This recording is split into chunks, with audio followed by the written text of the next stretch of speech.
اور کینڈیڈیٹ کے خلاف پرچے. لیکن آپ لوگوں نے دیکھا 8 فروری کو عوام نے خان صاحب کی آواز پہ لبیک کہتے ہوئے زیادہ تعداد میں نکلے, لوگوں نے بڑی تعداد میں ووٹ دیے. پاکستان تحریک انصاف ہم آپ کے ساتھ شیئر کر چکے ہیں, ہمارے 180 سیٹیں ہیں پاکستان میں, یہ ہماری جیت ہے نیشنل اسمبلی میں. اس میں آپ کو فگر پہلے دے چکا ہوں, لیکن آپ کی یاد دہانی کے لیے یہ فگر ایک بار پھر دیتا ہوں, جس میں ہمارے کے پی کے میں 42 سیٹس ہے, پنجاب میں 115 سیٹیں جیت چکے ہیں ہم, سندھ میں 16 سیٹیں اور بلوچستان میں 4 سیٹیں ہم جیت چکے ہیں. بلوچستان میں ہمیں 1 سیٹ دی گئی ہیں, 3 ڈیو ہے. سندھ میں 1 سیٹ بھی نہیں ملی, ساری کی ساری ڈیو ہے. پنجاب میں ہماری 50 کے قریب سیٹیں ڈیو ہیں. یہ ساری ایک سمپل پلی ہم پٹ اپ کر چکے ہیں. جب ووٹ لوگ کاسٹ کرنے جاتے ہیں, پریزائڈنگ افسران رات کے وقت ووٹ کاؤنٹ کرتے ہیں. ووٹ پیسفل طریقے سے ہوئے, رات کے وقت سارے پولنگ ایجنٹ کے سامنے ووٹ کاؤنٹ ہوئے, فارم 45 بنا.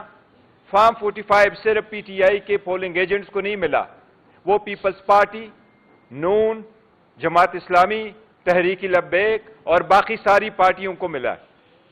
وہ فارم 45 آنے کے بعد ریٹرننگ افسر کی یہ ذمہ داری ہے قانونی کہ فارم 45 سے ڈیٹا لے کے ہر پولنگ سٹیشن کا, وہ سارے پولنگ سٹیشن کا ڈیٹا اکٹھا کر کے اس کے بیس پہ فارم 47 اور فارم 48 بنائے, جس کو ادروائز کہتے ہیں پروویژنل رزلٹ.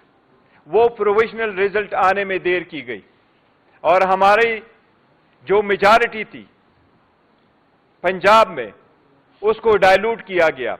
ہماری جو سیٹیں تھیں سندھ میں اس کو ختم کیا گیا, اور بلوچستان میں جو سیٹیں ملی تھیں ان کو بھی کم کیا گیا.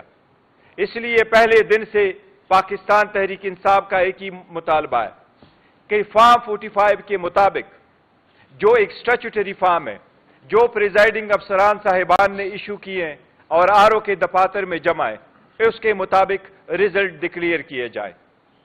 اب آپ نے دیکھا اس کی تائید میں اور ہمارے موقف کی تائید ہوئی ہے.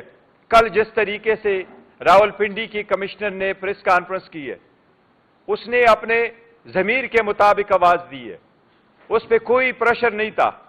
یہ فرسٹ ٹائم ہے کہ کوئی کمشنر آ کر کے اپنے ضمیر کے مطابق آواز دیتا ہے, اور وہ کہہ رہا ہے کہ میں نے صبح کے وقت ہارے ہوئے کینڈیڈیٹ کو جتوایا اور جیتے ہوئے کینڈیڈیٹ کو ہروایا گیا.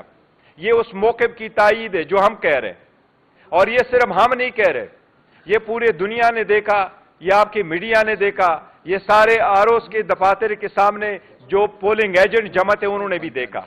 اس لیے پاکستان تحریک انصاف باضابطہ مطالبہ کرتی ہے کہ اس پہ جوڈیشل کمیشن بنے اور اس کی انکوائری ہو, اور نہ صرف یہ کہ پوری انکوائری ہو, لیکن جو لوگ ہیں ان سب کو شامل تفتیش کیا جائے, اور ان سارے لوگوں کو شامل تفتیش کرنے کے بعد جو رپورٹ وضع کیا جائے وہ رپورٹ عوام کے ساتھ شیئر بھی کیا جائے.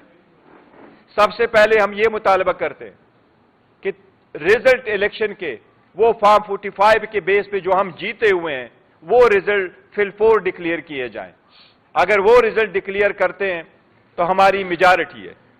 یہ ہم نے سپریم کورٹ سے اور ہائی کورٹ سے پہلے بھی مطالبہ کرتے چلے آ رہے تھے کہ ریٹرننگ افسران اور ڈسٹرکٹ ریٹرننگ افسران صرف اور صرف جوڈیشری سے ہو, نہ کہ کسی اور محکمے سے.